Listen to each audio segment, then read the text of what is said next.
به من میگی اگه به گذشته برگردی بازم مهاجرت میکردی یا اون ایران میموندی. من ایران موقعی که بودم کارمند دولت بودم، 7 نفر زیر دست من کار میکردن. اون موقع که همه 500,000 تومان میگرفتن، من 1,100,000 حقوق میگرفتم. تمام همردهای من مدیر شدن برای خودشون. من اشتباه کردم. اطلاعاتی که الان دارم و توی اون زمان در گذشته داشتم به هیچ وجه مهاجرت نمی‌کردم. اون موقع اگه مثلا یکی من گفت بابا اینجا اصلا هیچ خبری نیست و اینجوری، و من هرگز نمی‌اومدم.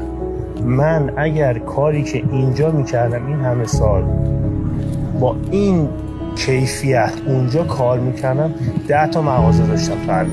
اینجا کاره، اینجا شوخی نداره باهات. 8 ساعت رستو میکشه. یعنی ببین اومدی خونه دیگه جنازه ای. طرف میگه میای اروپا، نمیدونم مسافرت میریم ایتالیا، میری فرانسه، میری این ور، میری اون ور. بابا ول کن، کجا میری؟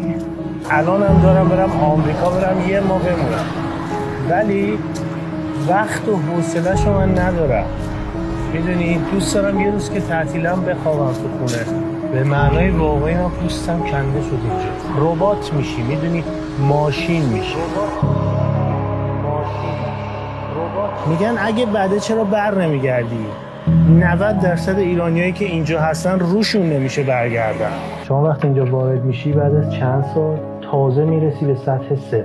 یه خونه اجاره میکنی، یه کار پیدا میکنی، کم کم شروع میکنی به زندگی. و این برای شما یه مقدار سخته بخوای اینا رو ول بکنی بیای دوباره تو ایران کار پیدا بکنی، دوباره